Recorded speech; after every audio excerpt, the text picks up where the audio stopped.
Anda bukan individu seperti yang Anda kira. Kita hidup di zaman yang memuja kata individu. Kita diajarkan sejak kecil bahwa kita unik, mandiri, bebas, dan berdiri sebagai pusat dari keputusan kita sendiri. Kita diajarkan bahwa kita adalah sumber dari pikiran kita, sumber dari nilai kita, sumber dari pilihan kita. Kita tumbuh dengan perasaan bahwa ada aku yang berdiri sendiri. Padahal tidak ada satupun dari kita yang pernah benar-benar berdiri sendiri. Tidak ada satupun. Bahasa yang kamu gunakan untuk berpikir bukan ciptaanmu. Nilai yang kamu anggap benar bukan hasil penemuanmu. Cara kamu mencintai, marah, takut, dan berharap, semuanya sudah ada sebelum kamu lahir. Kamu tidak memilih kerangka berpikirmu, kamu hanya mengisinya. Kita suka mengatakan ini pendapatku. Tapi jarang sekali kita bertanya, dari mana pendapat itu datang? Dari sekolah, dari agama, dari trauma, dari budaya, dari algoritma, dan kita tetap menyebutnya aku. Kita menyukai konsep individu karena ia membuat kita merasa berdaulat. Seolah-olah ada pusat komando dalam diri kita yang berdiri di atas semua pengaruh. Seolah-olah kita bukan hasil tapi pencipta. Padahal setiap dari kita adalah hasil. Dan ini bukan penghinaan. Ini fakta. Tidak ada pikiran yang lahir dari kehampaan. Tidak ada keinginan yang muncul tanpa sejarah. Tidak ada pilihan yang bebas dari kondisi. Bahkan cara kita membayangkan kebebasan pun bukan ciptaan kita.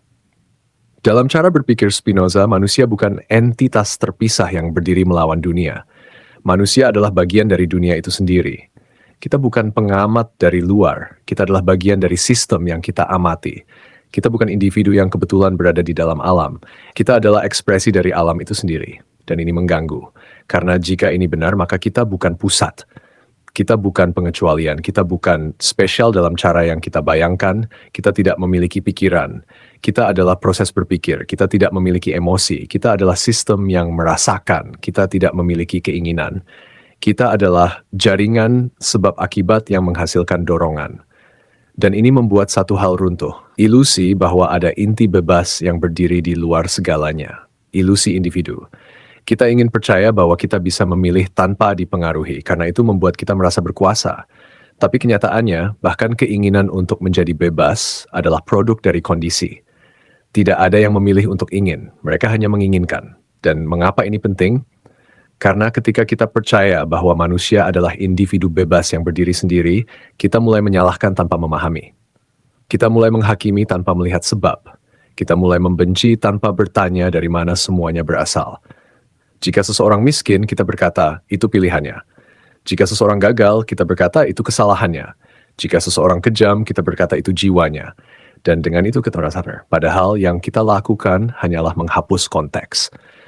Konsep individu memotong manusia dari sejarahnya. Ia mengisolasi manusia dari kondisi yang membentuknya. Ia membuat kita lupa bahwa tidak ada satupun dari kita yang muncul dalam ruang hampa. Bahkan cara kita berbicara tentang aku adalah warisan budaya. Di banyak kebudayaan lama, konsep diri tidak pernah sekuat ini. Identitas selalu kolektif, relasional, terikat. Tapi modernitas mengajarkan kita untuk berdiri sendiri, berpikir sendiri, dan menganggap itu sebagai puncak kebebasan. Padahal ini bukan kebebasan, ini isolasi. Dan isolasi membuat manusia rapuh. Ketika kita percaya bahwa kita adalah individu mutlak, kita juga mulai memikul beban yang tidak mungkin kita tanggung.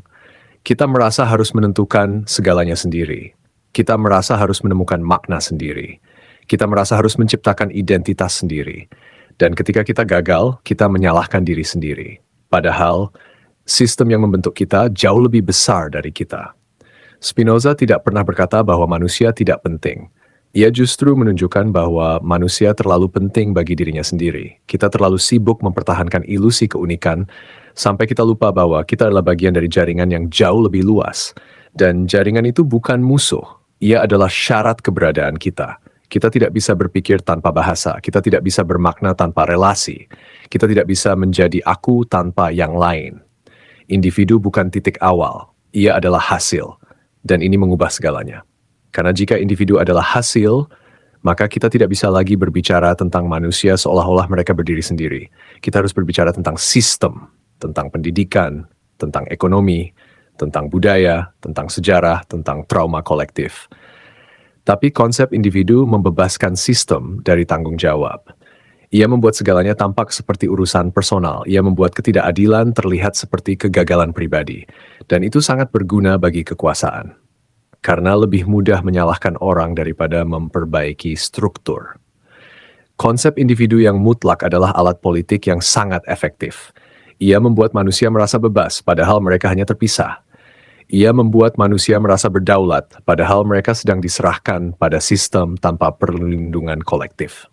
Dan ironisnya, semakin kita percaya bahwa kita adalah individu bebas, semakin kita mudah dimanipulasi. Karena kita tidak lagi melihat kekuatan yang membentuk kita. Kita merasa memilih, padahal kita sedang diarahkan. Dan kita menyebut itu kebebasan.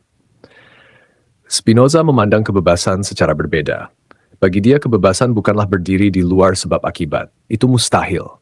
Kebebasan adalah memahami sebab akibat. Semakin kamu memahami apa yang membentukmu, semakin kamu bisa bergerak dengan sadar di dalamnya. Bukan melawan hukum alam, tapi selaras dengannya. Kita tidak menjadi bebas dengan mengingkari pengaruh. Kita menjadi bebas dengan memahami pengaruh, dan pemahaman itu hanya mungkin jika kita berhenti berpura-pura menjadi individu mutlak. Mungkin yang paling menyakitkan dari semua ini adalah kenyataan bahwa kita bukan pusat cerita. Kita bukan tokoh utama kosmik. Kita tidak memiliki panggung sendiri. Kita adalah bagian dari alur yang jauh lebih besar. Dan itu bukan tragedi. Itu realitas. Dan realitas tidak pernah menjanjikan keistimewaan. Ia hanya menawarkan pemahaman. Dan pemahaman tidak pernah menghibur. Ia hanya membebaskan. Penutup, manusia tidak tersesat karena ia sendirian, tetapi karena ia terlalu percaya bahwa ia sendirian.